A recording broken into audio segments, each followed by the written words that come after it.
네, 시장 변동성이 굉장히 커서 종목 고민 있으신 분들 참 많으신 것 같습니다. 아래 나가고 있는 전화번호로 지금 바로 연락 주시면 됩니다. 전화번호 02-2000-4919번이고요.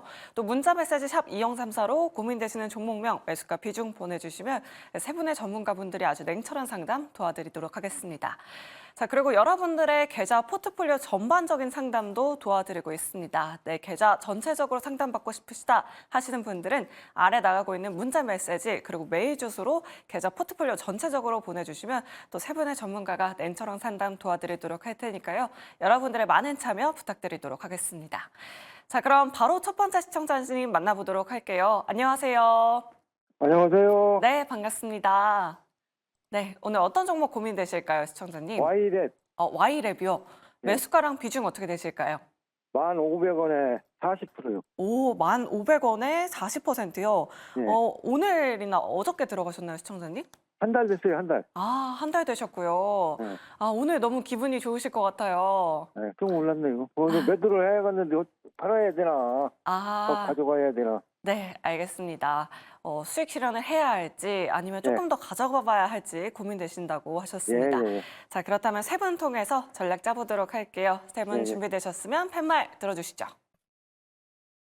오, 네, 올긍정이 나왔습니다. 그러면 이 부분은 이지은 대표님께 한번 여쭤보도록 할게요. 지금 비중도 굉장히 많으시고 수익도도 많이 보고 계세요. 오늘 상한가도 꽉 채워서 마감을 했는데 내일 시장에서도 추가적인 상승 기대해봐도 괜찮을까요? 네, 저는 일단은 추가적인 상승은 내일 또 가능하지 않을까라고 생각을 하고 있고요. 일단은 네이버가 지분을 투자한 회사이기 때문에 직접적인 수혜를 받을 수 있다는 게 시장에서 강하게 좀 인식이 됐다라고 할 수가 있을 것 같고, 지금 시청도 1,500억 정도 규모밖에 되지 않기 때문에 충분히 추가 탄력이 나올 수 있다라고 보입니다.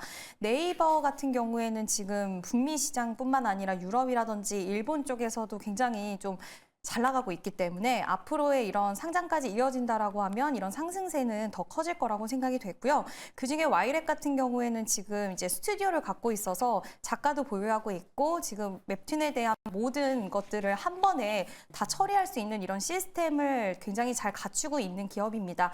네이버가 지분을 투자한 만큼 앞으로의 작가도 굉장히 많이 보유하고 있고 또 그거를 미디어로 제작하는 부분들까지도 소화할 수 있는 능력이 있는 기업이기 때문에 앞으로 시장에서 Y랩 에 대한 이런 가능성과 기대감은 충분히 더 실려질 수 있다라고 생각을 하고요. 네이버 웹툰에 대한 상장 이슈도 예전부터 나오기 시작을 했었는데 그 요건을 이번에 또 감가상각비 전 영업이익으로 했을 때 흑전을 성공을 하면서 이제는 그 기준도 또 통과를 했고 주관사 선정까지 됐기 때문에 이제는 정말 상장이 눈앞에 다가왔다라는 그런 부분들이 또 시장에서 인식이 되면서 앞으로 좀 단기적으로는 추가 탄력 충분히 나올 수 있다라고 생각을 하고 있고요. 오늘 상한가에 안착을 해주는 모습이었는데 15,000원까지도 좀 기대를 해볼 수는 있을 것 같아요. 다만 비중이 40% 정도 되시기 때문에 이 비중을 다 쭉 끌고 가시기보다는 수익을 좀 챙겨 가시면서 비중을 줄여 나가시면서 수익을 챙겨 이렇게 좀 더 지켜보시는 전략이 유효하다라는 이야기 드릴 수 있을 것 같습니다. 네, 알겠습니다. 지금 일단 수익 나고 있는 만큼 한 절반 정도는 수익 실현해보자라고 이렇게 의견 남겨주셨고요. 목표 주가도 또 꼼꼼하게 확인해 보시면 좋을 것 같습니다. 자, 그럼 계속해서 다음 시청자님 바로 만나보도록 하겠습니다. 안녕하세요. 네, 안녕하세요. 네, 반갑습니다. 예. 오늘 어떤 종목 고민되실까요?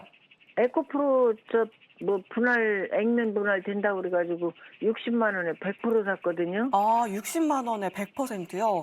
예. 오늘 들어가셨나 봐요, 시청자님. 아니, 좀 됐어요. 조금 가지고 계셨고요. 예. 네, 알겠습니다. 그러면 예. 중장기적인 전망이 또 궁금하신 거죠, 시청자님? 예. 네, 알겠습니다. 그럼 세 분 통해서 전략 짜보도록 할게요. 세 분 준비되셨으면 팻말 들어주시죠. 네, 긍정 한 분, 부정 한 분, 중립 한 분이 나왔습니다. 참 골고루 나온 것도 오랜만인 것 같아요. 에코프로 최근에 버블 논란도 있고 오늘 또 2차 전지 좋다라고 하시는 분들도 또 방송 보니까 계시더라고요. 그러면 긍정적인 의견부터 정재훈 대표님께 한번 여쭤보도록 하겠습니다. 오늘 종가 60만 원인데 우리 시청자님 수익 보실 수 있을지 어떻게 생각하실까요, 대표님? 원래는 부정 들으려고 했어요. 오. 그 이유가 100% 비중으로 갖고 계셔가지고 이게 100% 비중을 좀 갖고 계시면 밀리면 아마 되게 불안하실 거예요. 그래서 제대로 된 수익을 낼 수가 없다라는 거, 그 부분들을 좀 기억을 하셨으면 좋겠고요. 수익은 충분히 좀 내고 나오실 수가 있을 겁니다. 근데 문제는 지금 기관 쪽에 있어서의 리포트나 이런 부분들을 보면 좋은 얘기는 한 개도 없어요. 계속 안 좋은 얘기만 좀 나와주고 있죠. 리포트도 목표가 하향 얘기 나오고 있고 안 좋다라는 얘기들 계속적으로 좀 나오고 있습니다. 다만 이제 조금 긍정적인 건 그 빈도수가 조금씩 적어지고 있다는 거, 그건 긍정적인 이슈로 좀 볼 수가 있을 것 같아요. 또 하나는 수급적으로 보게 되면 에코프로가 됐든 에코프로 BM이 됐든 포스코 퓨처엠이 됐든 외국계 뭐 애널들이나 기관 쪽 같은 경우도 계속 매도 리포트를 내고 있지만 실질적으로 까보게 되면 기관이 됐든 외국인이 됐든 매수하고 있습니다. 그러니까 동전의 양면처럼 말하는 거 뱉고 실제로 행동하는 건 좀 다르다라고 좀 생각을 하고 있어요. 반도체 쪽과 마찬가지로 전약 후강 상태, 즉 상반기에 안 좋고 하반기에 좀 좋을 것이다 라고 좀 전망들을 하고 있어요. 내년도는 더 좋을 것이고요. 우선 길게 보게 된다라면 기본적으로 100만 원은 다시 돌파 시도는 좀 나올 수가 있을 것 같아요. 거기에다가 뭐 액면 분할 이슈도 있을 거고 또 한 부분들은 거래소 이전 상장에 대한 이슈도 남아있는 그런 사항들이에요. 그리고 더 중요한 건 2차 전지 섹터 자체가 올라가질 못했습니다. 반도체도 올라가고 밸류업 프로그램도 올라가고 자동차도 올라갔는데 2차 전지는 못 올라갔어요. 2차 전지에 관련돼 있는 섹터들은 다 못 올라갔습니다. 그렇기 때문에 2차 전지가 코스닥 시장이 반등이 나왔을 때 분명히 중요한 역할을 할 게 틀림이 없습니다. 지금은 좀 중장기적으로 보게 되면 보유를 하시는 전략을 좀 말씀을 드리고 싶고요. 75만 원 이상 올라갈 거예요. 그러면 조금씩 매도를 하셔가지고 2차 전지 장비 쪽을 한번 보세요. 사상 최고 실적을 났음에도 불구하고 주가 못 올라갑니다. 25년도까지 공장 증설은 계속됩니다. 그러면 실적은 올해 더 좋아질 수밖에 없어요. 그런 종목군들을 모아가게 되면 아마 수익률은 더 좋지 않을까, 그렇게 좀 말씀을 드리겠습니다. 네, 알겠습니다. 2차 전지 장비주도 함께 지켜보자라고 이렇게 말씀해 주셨는데요. 최진욱 본부장님이 중립 의견 들어주셨으니까 중립도 한번 들어보도록 하겠습니다. 좀 부정적인 의견은 어떤 점들이 있을까요? 사실 이제 저는 2차 전지가 지금 사이클에서 좀 강하게 움직이기 위해서는 첫 번째로는 뭐 수급적인 부분들이 좀 살아내야 되는 부분들이 있고요. 두 번째 같은 경우는 저는 이제 리튬가가 확실하게 바닥을 잡았다라는 확실한 좀 그런 명확한 좀 그런 게 들어왔다고 하게 되면은 실질적으로 저도 이제 뭐 지금 2차 전지 같은 경우는 좀 담아도 나쁘지 않다라고 생각을 하는데 일단 지금 가격 차트를 보게 되면 97,500원 선입니다. 그러니까 일단은 리튬이 바닥은 잡힌 모습들은 확실히 확인이 되고 있는데 실질적으로 이제 기존에 리튬가가 좀 굉장히 좀 높았었죠. 그 당시에 이제 양극재, 음극재 기업들 같은 경우는 그때 이제 리튬으로 이제 양극재를 만들었을 거고 음극재를 만들었으면 결국엔 지금 이제 판가 하락 부분들이 실적이 안 좋은 부분들은 어떻게 보면 이제 마진을 못 남기는 거죠. 그러니까 쉽게 말하면 이제 리튬 가격들이 굉장히 좀 높았을 때 제조를 했었고 생산했던 부분들을 지금 시점까지도 계속 좀 판매를 진행을 하고 있는 상황이다 보니까 상대적으로 이제 마진력이 지금은 좀 많이 축소가 돼 있던 부분들 때문에 실적이 당연히 좀 부진할 수밖에 없습니다. 네, 일단은 리튬 가격이 지금은 어느 정도 바닥을 잡았다는 부분들이 있어가지고 최근에 시장에서도 리튬 관련주들이 굉장히 좀 강하게 움직이고 있어요. 일단 저도 이제 바닥은 잡지 않았을까라고 생각은 하고 있는데 생각보다 이 반등폭이 그렇게 크게 나와주고 있는 부분들은 아닙니다. 오히려 지금 이제 다른 광물들 같은 경우는 계속해서 거래량 부분들도 늘어나고 있는데도 불구하고 리튬 같은 경우 지금 10만 원 선까지도 일단은 지금 올라와주지 못하고 있거든요. 그럼 만약에 지금 가격이 확실하게 바닥이 잡혔다고 하게 되면은 지금 2차 전지 쪽 같은 경우는 수급이 굉장히 좀 강하게 저는 좀 몰려야 된다고 좀 생각을 하고 있거든요. 그만큼 이제 앞전에 좀 재료 부분들이 선 반영이 돼서 움직일 수 있는 폭이 좀 높을 것이라고 생각이 드는데 아직 지금 에코프로라든지 뭐 에코프로 BM, 뭐 2차 전지 쪽 같은 경우는 일단은 바닥은 맞지만 어느 정도 지금 상단이 좀 막혀 있는 그런 좀 제한적인 리스크를 좀 여전히 가지고 있는 부분들이 아닌가라고 생각을 하고 있습니다. 거기에 또 버블주의보 관련해가지고 최근에 좀 이슈들도 좀 화두가 돼서 나와주고 있는 상황이고요. 물론 지금의 판가 상승 부분들이 있어서 실적이 저조할 거라는 부분들의 뭐 고평가라는 뭐 인식 부분들도 좀 어떻게 보면 지금 주가 측면에선 바라볼 수도 있는 부분들이지만 일단은 바닥에 잡혔다는 부분들은 좀 첫 번째 긍정적으로 바라볼 수는 있지만 지금의 가격에서 내가 지금 비중을 이렇게나 가지고 있을 있을 이유가 있을까라는 생각들에 좀 중립 의견을 드렸던 부분들이거든요. 내가 만약에 지금은 비중 한 20%, 한 10% 정도 가지고 있다고 하게 되면은 뭐 충분히 분할 매수 대응에 있어서는 좀 추천을 드렸겠지만 지금 구간에서 100% 가지고 있다고 하게 되면은 조금만 밀려도 이제는 조금 마음이 좀 신경이 많이 쓰일 겁니다. 그렇기 때문에 좀 중립 의견을 드렸던 부분들인데 일단 저는 오늘 일봉상의 종가가 가장 좀 중요했을 거라고 생각이 들어요. 일단 저는 단기적으로는 21선을 좀 이탈을 안 해야 된다고 생각을 하고 있고 오늘의 좀 시가 라인이 한 57만 2천 원대 그 정도 라인 57만 2천 원. 이 부분의 라인을 확실하게 에코프로가 지켜준다라고 하게 되면은 저는 사실 지금 부분에서는 한 번 더 반등 기조는 나와줄 가능성이 높지만 너무 위쪽에 매물이 좀 많습니다. 위쪽에 매물이 너무나도 많은 상황이다 보니까 한 68만 원 언덕에서 계속 좀 맞고 떨어지는 경향들이 좀 나와주고 있는 상황이거든요. 그렇기 때문에 저는 조금씩 올라오면은 비중을 일단 좀 줄이시는 걸 추천을 드립니다. 비중을 조금 줄인 다음에 내가 에코프로를 좀 중장기적으로 가져갈 생각이었다면 비중을 좀 줄이고 오히려 줄인 다음에 에코프로가 좀 떨어졌을 때는 좀 어느 정도 다시 비중을 추가 매수 진행해서 좀 평단을 낮추고 좀 이런 전략으로 좀 끌고 가셔가지고 일단 향후에는 저는 한 90만 원대까지는 일단은 좀 가져가 보셔도 일단 나쁘지 않을 거라고 지금 보고 있는 상태입니다. 네, 알겠습니다. 두 분의 의견 잘 참고하셔서 투자 포인트 잘 잡아가 보시길 바라겠습니다. 자, 그럼 계속해서 다음 시청자님 바로 만나보도록 할게요. 안녕하세요. 예, 수고하십니다. 네, 감사합니다, 시청자님. 오늘 어떤 종목 고민되실까요? 예, HK 이노엔인데 네. 43,300원에 30%입니다. 43,300원에 30%요. 언제쯤 들어가셨을까요, 시청자님? 그 들어간 지는 얼마 안 되는데요. 네. 제가 궁금한 거는 손절가하고 1, 2차 목표가를 좀 알고 싶는데요. 네, 알겠습니다. 손절가, 목표가 궁금하셔서 연락 주셨다고요? 네, 예, 예. 알겠습니다. 세 분 통해서 짜보도록 할게요. 세 분 준비되셨으면 팻말 들어주시죠. 네, 올긍정이 나왔습니다. HK 이노에는 이진 대표님께 여쭤보도록 할게요. 그래도 최근에 좀 많이 조정받다가 오늘 외국인 수급이 또 강하게 들어왔더라고요. 대표님, 목표가 어느 정도로 잡아보면 좋을까요? 네, 일단은 HK 이노행 같은 경우엔 최근에 이제 금리 인하에 대한 기대감이 조금 미뤄지면서 지금 제약바이오 기업들이 다른 섹터에 비해서 살짝 부진을 겪고 있는데요. 또 저PBR 관련주들 탄력 나오면서 제약바이오 종목들은 좀 더 시장에서 약간 소외되는 느낌이 있었지만 그럼에도 불구하고 지금 조정이 나오긴 했지만 그렇게 막 깊은 조정이 나오진 않았습니다.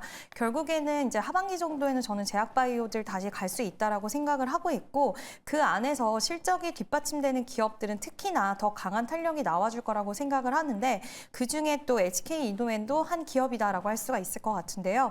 특히 이 K캡의 성장이 좀 2024년에는 더 좀 눈에 띌 만한 성장이 나올 것 같고 또 영업에 대한 담당을 하는 회사가 보령으로 바뀌었는데 그러다 보면 수수료율이나 이런 것들이 바뀌면서 아마 HK 이노엔에게 남는 수익적인 부분들이 훨씬 좀 이득이 되는 부분들 많이 이번 2024년에는 좀 나올 거다라고 좀 볼 수가 있을 것 같고요. 해외 시장에서도 순항을 이어가고 있고 또 수액 쪽에도 굉장히 좋은 그런 결과들이 계속 나오고 있기 때문에 HK 이노에는 올해 중기 하반기에 좀 더 좀 탄력적인 모습 나와줄 수 있다라고 생각을 하고 목표가 같은 경우에는 저는 45,000원 부근까지는 다시 한번 충분히 올라와 줄 수 있다라고는 보고 있지만 한 가지 말씀드릴 수 있는 것은 조금 제약바이오 종목들은 지금 시장에서 주목도를 받고 있는 섹터가 아니다 보니까 살짝은 시간이 걸릴 수 있다라는 점을 좀 유념해서 보유를 하고 계셔야 될 것 같고요.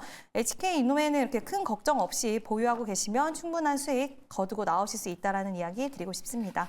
네, 알겠습니다. 이렇게 HK 이노엔 상담 도와드렸습니다. 내 종목도 이렇게 자세하게 상담받고 싶으시다 하시는 분들 주저하지 마시고 아래 나가고 있는 전화번호 02-2000-4919번으로 지금 바로 연락 주시면 되고요. 또 문자 메시지 유튜브 채팅창도 활짝 열려 있습니다. 여러분들의 많은 참여 부탁드리도록 하겠습니다. 자, 그럼 오늘은 어떤 문자가 들어왔는지 스피드 문자 상담 지금 바로 만나보시죠. 네, 문자 상담으로 넘어가 보도록 하겠습니다. 일단 이사구님의 종목은 ISC입니다. 매수가 76,000원에 비중은 10%인데요. 어느 시점에서 몰타기하고 어디서 매도할지 궁금합니다. 라고 하셨습니다. 76,000원이면 최근에 들어가신 것 같은데 과연 비중 확대가 맞는 전략일지 잠시 뒤에 상담 도와드리도록 하고요. 우리 4816님의 키네마스터 최근에 오픈 AI에 AI 소라 관련주를 묶이면서 연이틀 상한가 기록했었던 종목이죠. 네, 그런데도 손실권에 있는 종목입니다. 걱정 많이 되실 텐데 매도 가격 잠시 뒤에 전략 만들어 보도록 할게요. 네, 다음으로 4151님의 사조시푸드 매수가가 3,800원대고요. 비중은 20%입니다. 최근에 횡보하고 있는 종목인데 앞으로의 전망 저희가 잠시 뒤에 전략 만들어 드리도록 할게요. 네, 마지막으로 우리 비타님입니다. 비타님의 종목은 두산 로보틱스인데 매수가가 현재가랑 조금 비슷한 위치네요. 79,000원대인데 물타기 하다 보니까 비중이 40%나 됐다라고 합니다. 내일 상승할까요? 라고 여쭤보셨는데 이 종목들의 내일장 전망과 함께 자세한 전략 만들어 드리도록 할게요. 오늘의 문자 상담은 이지은 대표님께 바로 들어보도록 하죠. 네, ISC부터 좀 봐드리도록 하겠습니다. 일단은 10%의 비중을 가지고 계시고 어느 시점에서 물타기하고 이제 매도할지 궁금해하다고 하셨다고 하시는데 네, 일단은 저는 비중 확대는 조금 천천히 진행을 하시는 게 어떨까. 지금은 당장은 비중 확대 필요하진 않다라고 생각을 하고 있고요.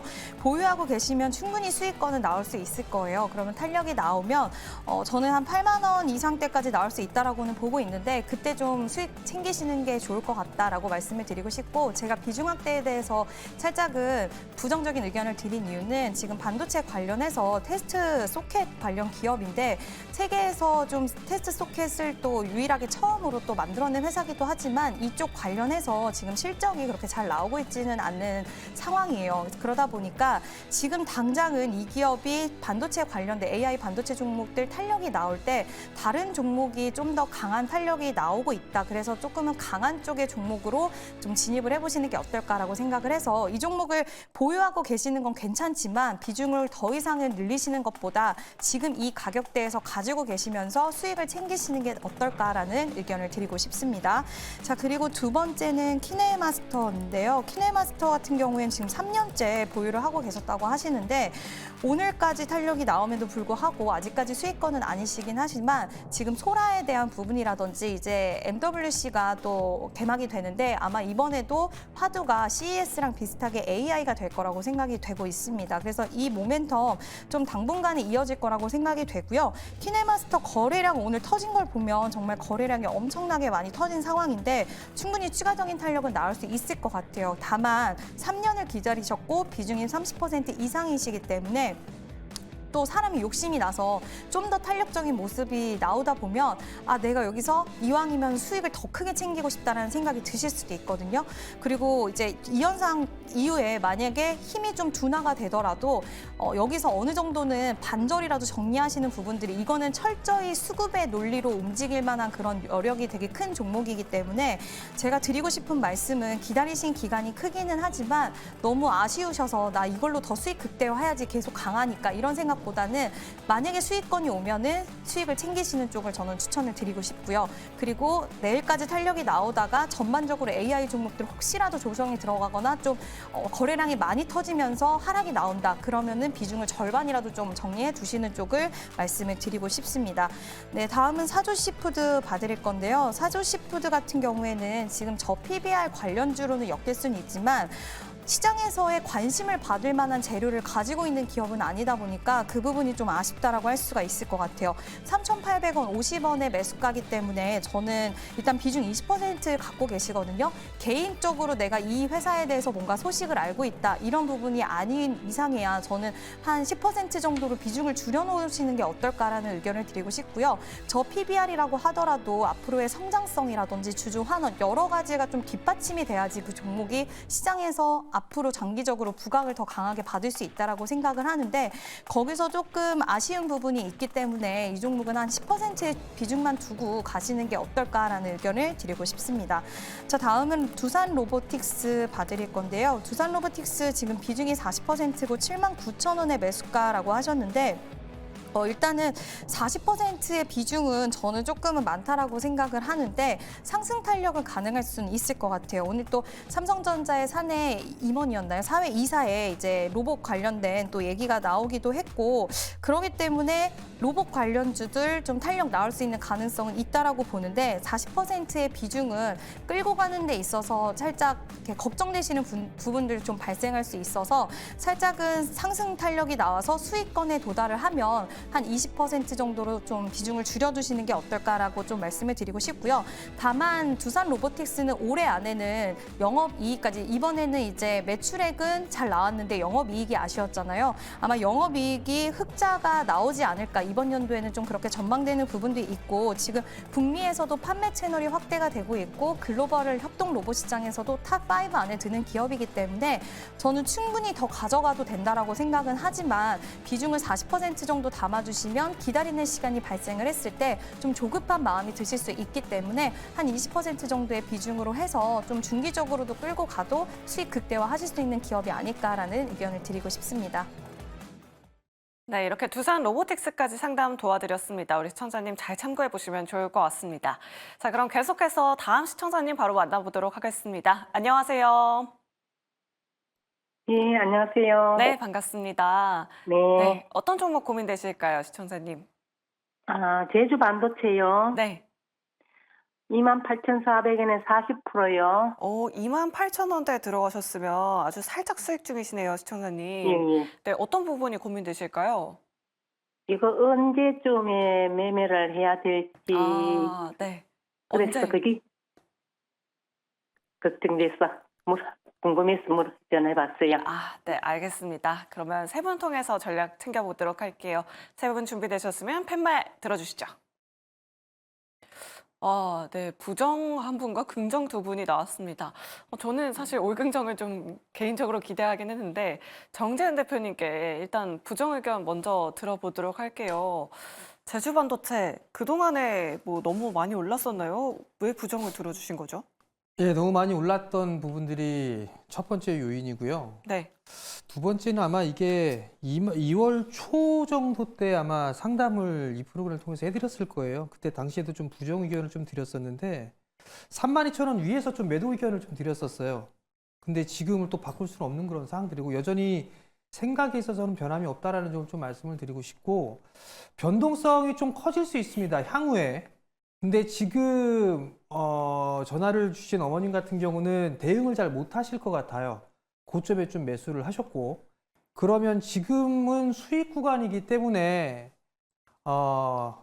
저는 그냥 수익 실현을 하시고 다른 종목을 좀 사시는 게 어떨까 그 점을 좀 말씀을 드리고 싶고 만약에 지수가 좀 조정을 받게 되면서 종목까지 밀리면 대응을 좀 하지는 못하실 것 같아요. 그렇기 때문에 내일 만약에 제주 반도체가 좀 상승을 해서 출발을 하게 된다라면 최소한 3분의 2 정도는 정리를 하고 나머지만 좀 보시길 권해드리고 싶고요. 지금 의견도 변함없는 건 32,000원 위에서는 매도를 하고 나오는 전략을 지금도 좀 말씀을 드리고 싶습니다. 네, 알겠습니다. 32,000원을 목표가로 설정을 해주셨는데 최진욱 본부장님 의견도 한번 들어보도록 할게요. 뭐 제주 반도체, 엔비디아의 실적 발표와 또 연관이 굉장히 있을 것 같습니다. 어떤 전략 좀 세워보면 좋을까요? 일단 이제 엔비디아의 실적 발표 부분들이 또 다소 긍정적으로 나온다 하게 되면 일단 저는 한 번 더 주가 사이클이 좀 돌아줄 가능성이 좀 높다고 보고 있고요. 일단 결국 이제 온디바이스 AI 쪽에서 대표적으로 좀 필요한 부분들인 저전력 반도체입니다. 그러니까 LP D램이죠. LP D램을 지금 자체적으로 생산을 하고 이제 제조하는 기업이 제주 반도체입니다. 그러다 보니까 지금 온디바이스 AI 쪽에서 대장으로 움직이고 있는 역할인데 최근에 갤럭시 S24 같은 경우도 지금 굉장히 인기가 지금 많이 올라와 있는 상태죠. 그러다 보니까 이제 온디바이스 AI 시장이 본격적으로 개화를 했다고 하게 되면은 실질적으로 제주 반도체는 뭐 올해만 그런 게 아니라 뭐 예전부터 이미 LP D램 쪽에서는 기술력이 굉장히 좀 강한 기업이거든요. 뭐 퀄컴이나 미디어텍 쪽에서도 이미 기술 인증까지도 받은 반도체 기업이다 보니까 저는 결국 실적 부분들은 올라오는 것은 시간 문제라고 생각을 하고 있어요. 그렇기 때문에 지금의 실적 부분들이 올라오는 부분들이 기정화 사실된다고 하게 되면은 지금의 주가에서 일단은 좀 한 차례 횡보 구간으로 좀 쉬어가는 모습들은 만들어 주겠지만 또 한 번에 저는 좀 급등력이 좀 나와줄 가능성이 좀 높다고 보고 있습니다. 그럼 지금 투자 전략 딱 두 가지 잡을 수 있죠. 40% 들어가 있기 때문에 20%를 수익 실현을 하고 나서 앞전에 박스 상단을 좀 노리는 35,000원 이상까지 좀 슈팅을 좀 이어가면서 홀딩을 이어가면서 오히려 52주 신고가를 한 번 더 노려본다든지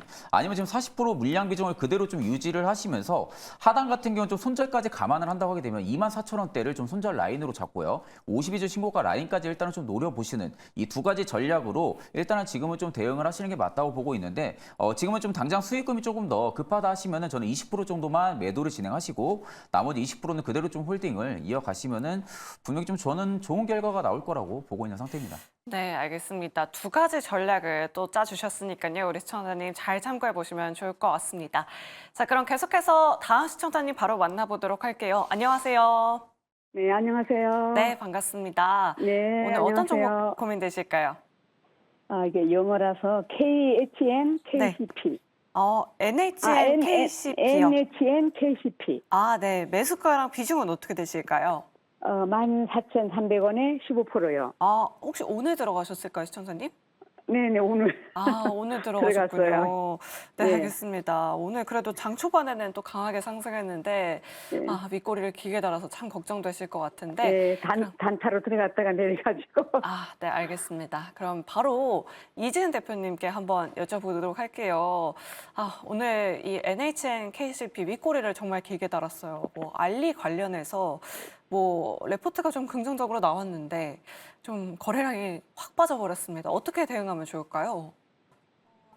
오늘 매수를 하셨다고 하셨는데 좀 매수 타점이 아쉬웠다라고 볼 수가 있을 것 같고요. 그나마 다행인 거는 오늘 시가를 깨지는 않았어서 그 한 부분에 좀 다행이긴 하지만 또 거래량이 워낙 많이 터지면서 윗꼬리가 달린 부분이 좀 걱정이 되는 것 같기는 해요. 그래서 비중 15%를 보유하고 계시다고 하셨는데 만약에 내일이라든지 반등 탄력이 나오면 바로 좀 매도를 하시는 게 어떨까라고 생각을 좀 말씀을 드리고 싶고요. NHN KCP 같은 경우에는 지금 이제 알리라든지 테무, 중국의 직구가 워낙 잘 되다 보니까 결제 관련된 종목들이 그동안 시장에서 부각을 맞지 못하다가 최근 들어서 좀 고개를 들기 시작을 했습니다. 그래서 저도 굉장히 긍정적으로 보는 부분들은 분명히 있기는 하고 또 실적에 대한 부분들이 찍히는 거는 좀 더 확인을 해봐야 되는 것들도 있긴 하겠지만 앞으로의 성장성이나 이런 부분에 대해서는 무시할 수는 없겠지만 우리가 또 차트적인 부분도 꼭 짚고 넘어가야 되는데 지금은 매수 타점에 대한 부분이 좀 불안하실 수 있기 때문에